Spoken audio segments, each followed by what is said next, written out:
Hello, here is one small tutorial to teach you how to record your screen on iPhone. This is a very simple way. You have to find application named SHOU from Apple Store, download it, and before you open this you have to go to your phone setting, and there is a one button.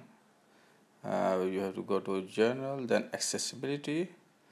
There is a one button, excessive touch. This one normally is off. You should have to turn it on and go back on your screen, and then you can open this program and start recording. There should be one button recording, and this will be start recording.